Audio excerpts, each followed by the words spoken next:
Olá, meu amigo e minha amiga. Estamos de volta com o nosso Portal do José, nesse começo de semana em que acontecimentos estão mexendo com a opinião pública aqui no Brasil e também fora do nosso país e que certamente serão esmiuçados pelos principais telejornais logo mais à noite. No plano interno, tivemos agorinha mesmo uma situação insólita.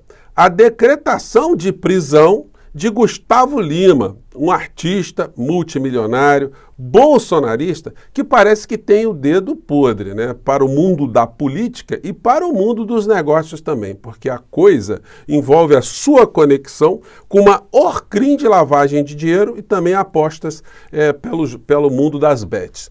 No plano externo, nós estamos vendo o crescimento do conflito agora entre Israel e Líbano, que deixa a região do Oriente Médio em polvorosa, mostrando que a extrema-direita parece querer colocar fogo no planeta. Porque é disso que se trata. Temos ali uma condução política extremista saindo de Israel. Bom, vou conversar com vocês sobre o que está acontecendo e trazer também mais alguns fatos que estão se dando ao mesmo tempo aqui no Brasil. Mas antes de mais nada, é sempre muito importante convidar você que está chegando agora no nosso portal e ainda não nos conhecia, para que, em primeiro lugar, você se inscreva aqui conosco e conheça também os nossos outros vídeos. Se você gostar, compartilhe, recomende e nunca se esqueça de dar o seu joinha, mandar seu comentário e, se puder, venha também para o nosso clube de membros. Você aqui é muito bem-vindo e muito bem-vinda. Gente, o mundo tem situações que às vezes mostram que os nossos problemas aqui, eles são muito pequenos, né, diante do que passam algumas nações, alguns povos. Bom, a manchete aqui dessa tarde no G1. Vou começar aqui com o artista com o dedo podre, né? Gustavo Lima tem prisão decretada em investigação sobre lavagem de dinheiro. Juiz afirma que o cantor ajudou foragidos ligados a suposto esquema de jogos ilegais que também envolve Deolane. Como nós todos sabemos, o Gustavo Lima é um artista que mandou, né, envelopar o helicóptero dele com a campanha do Bolsonaro. E já se envolveu em outras situações, no mínimo antiéticas, né, para não dizer corruptas. Porque é uma figura que mete o pau nos artistas que tentam captar recursos através da Lei Rouanet, mas ele enche os bolsos de dinheiro com grana vinda de prefeituras miseráveis, de cidades pequenas, que faz ali, chupam o orçamento principal da cidade para colocar no bolso do tal artista, né? Há uma situação que mostra que o Gustavo Lima, ele não teria um envolvimento direto nessas negociações, porque ele vende todos os shows com antecedência para um grupo de empresários. E esses empresários saem captando aí shows por todos os lados. Mas um artista com o mínimo de decência, o mínimo de caráter, quando ele visse lá a planilha, olha, isso vai tocar em tal cidade. Quantos habitantes tem a cidade? 6 mil habitantes. Quanto é que está sendo cobrado o show lá? 1.200.000 reais. Olha, me desculpe, mas isso aí não dá não. Isso aí tem mutreta nessa história. Mas aí não quer nem saber, né? Não é com ele, né? Se finge de trouxa e vai lá arrumar uma grana no meio desse esquema.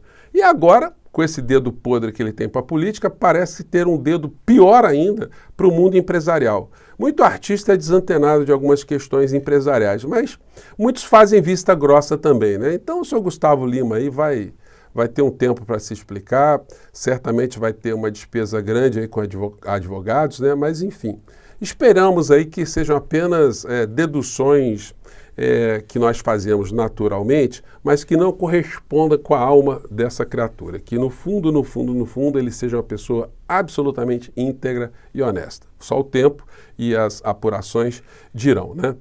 Gustavo Lima foi ao Rock in Rio neste domingo, antes de mandado de prisão ser expedido. E tem uns negócios, né? O outro bolsonarista aqui, Zezé de Camargo, foi cantar no show dele, estava bêbado. E aí a gente vê essa notícia aqui. Zezé de Camargo se desculpa por cantar bêbado e desafinar em show de Gustavo Lima. Pra lá de Bagdá, disse ele, né? Todos homens de família, todos homens de Deus, de pátria e de família e contra o comunismo e contra as coisas erradas, contra a corrupção. São essas as criaturas aí, né? Nada como tempo para mostrar algumas situações, né? Bom, e aí a gente entra no outro assunto aqui, Ataque de Israel mata 356 no Líbano, que vive dia mais sangrento em quase 20 anos. Há crianças entre as vítimas. Bombardeios são resposta a foguetes lançados pelo Hezbollah, grupo apoiado pelo Irã e aliado do Hamas. A questão é a seguinte, né? Os bombardeios, eles são indiscriminados. Não dá para dizer que o bombardeio pega o cara do CPF lá, que faz parte de uma organização terrorista, enfim. Mas eles não estão preocupados com isso, né? Eles têm um poder, eles que eu estou dizendo é o Estado de Israel, tem um poder militar absolutamente descomunal. Muitos estrategistas, pessoas que lidam com a geopolítica, dizem que Israel é um grande porta-aviões dos Estados Unidos estacionado ali no Oriente Médio, porque eles estão apinhados de armas mais do que nos dentes, né? E exerce ali um controle em função desse poderio militar na região ali, que é uma região rica em recursos minerais, né? Em petróleo, como nós todos sabemos. E não é por outra razão que o governo Biden está mandando para lá, para a região, mais apoio militar, né? Enfim, para que Israel consiga debelar os focos de reação vindos ali desse grupamento do Hezbollah. É assim que as coisas são apresentadas. Agora, tudo isso só está acontecendo, gente, porque nós estamos com um governo extremista, né, lá em Israel. E a ala mais à direita de Netanyahu, eles não têm o menor pudor de dizer, olha, por nós faríamos com o Líbano a mesma coisa que nós fazemos com os palestinos na faixa de Gaza. Se dá para cercar o Líbano, fazer um muro ali, para não ter nenhum tipo de interferência, não ter nenhum tipo de conexão e deixar os libaneses para lá, para nós está tudo jóia, né? Então, gente, é uma situação muito complicada, né? E aí eu estava assistindo a apresentação dessas notícias pela Globo News e aí me chamou a atenção um fato, né, que eu queria compartilhar com vocês. Como às vezes jornalistas têm que ser profissionais aos extremos e para não se envolverem, né, emocionalmente, procurarem ali ter uma imparcialidade muito grande.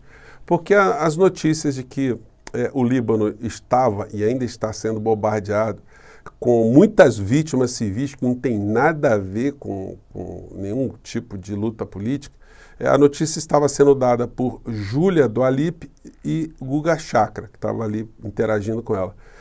Dois brasileiros, filhos de libaneses. Então, a comunidade libanesa aqui no Brasil, se não me falha a memória, é a maior do mundo. Eu não sei se nos Estados Unidos existe uma comunidade libanesa tão grande quanto a que existe no Brasil. Eu tenho amigos que são descendentes de libaneses aqui no Brasil, enfim, e certamente estão todos apavorados vendo o que está acontecendo e torcendo para que essa situação cesse o mais rapidamente possível, né? Vamos aqui acompanhar os acontecimentos, mas, gente, a extrema-direita de Israel, o Netanyahu, parece que ele está entrando num conflito e entrando em mais outro para desviar a atenção do povo de Israel para não cair. Porque assim que a coisa ficar pacificada, ele vai ter que prestar contas não só com o povo de Israel, mas com o povo da humanidade, né? Com a humanidade de um modo geral. Bom, vamos acompanhar e vamos entrar aqui em outros assuntos também muito importantes internamente. Os incêndios estão sendo causados por ação humana, alerta a cientista Luciana Gatti. Gente, a Luciana Gatti, ela é do INPE, ela tem lá uma série de pesquisas e ela coordena a detecção desses focos de incêndio que são feitas essas detecções por satélites. E eles têm uma precisão incrível. E ela deu uma entrevista dizendo que num espaço de 90 minutos, 1000 incêndios simplesmente brotaram, especificamente no estado de São Paulo. Então, como é que é essa história? Ela falou, não quero acusar ninguém, mas isso não é geração espontânea. Nós temos a precisão que os incêndios surgiram no espaço de 90 minutos. Agora, isso compete à Polícia Federal. Nunca aconteceu isso. E ela detectou, na entrevista ela fala isso, que os mesmos dados foram alcançados ou foram identificados em todo o Brasil. incêndios múltiplos nascendo num período, num curto espaço de tempo, o que faz com que nós todos tenhamos a suspeição que foi uma orquestração criminosa, né? Enfim, vamos ver se a Polícia Federal vai nos dar satisfação dessa história toda. Fatos esses que nós já temos aqui uma inclinação muito grande para acreditar que a cientista não errou em absolutamente nada do que ela está falando. É a maior parte de incêndios criminosos. Bom, outra notícia aqui, aliás, uma coluna que eu quero comentar com vocês, de Álvaro Costa e Silva. Ciro Nogueira abre um manicômio para salvar Bolsonaro. O senador diz que haverá loucura em 2026. Mas loucura de quem e contra quem? O Ciro Nogueira está dizendo que o Bolsonaro vai recobrar a sua elegibilidade. Ele não disse como, mas para recobrar a elegibilidade, deveria haver no Supremo Tribunal Federal uma anulação de tudo que aconteceu, todos os crimes que ele cometeu, todas as infrações eleitorais que ele cometeu, e o Brasil viraria a terra de ninguém. Aí você poderia, qualquer político, qualquer administrador público, qualquer militar, qualquer youtuber, qualquer pessoa poderia fazer qualquer coisa para destruir a nossa nação, que se não conseguisse, também não teria nenhum tipo de consequência, nem eleitoral, nem criminal, nem civil. Então, gente, é por isso que ele está dizendo aqui, o colunista, né, que a cabeça do Ciro Nogueira, um bolsonarista mais do que raiz, é a cabeça de alguém que está no manicômio, né, o que vive no mundo da esquizofrenia, para dizer o mínimo, né? Bom, e uma notícia boa é que saiu a pesquisa Atlas hoje para o município de São Paulo, que aponta que o Boulos deu uma subida para cima, né? Deu uma subida para cima, é ótimo, ele subiu, oscilou para cima e lidera. E Marçal cai e empata com Nunes. Os dados aqui da Atlas estão indo da mesma tendência de outras pesquisas. Boulos aparece com 28,3% das intenções de voto, mais de 7 pontos de vantagem para Nunes e Marçal. Os dois estão juntos na segunda posição com 20,9%.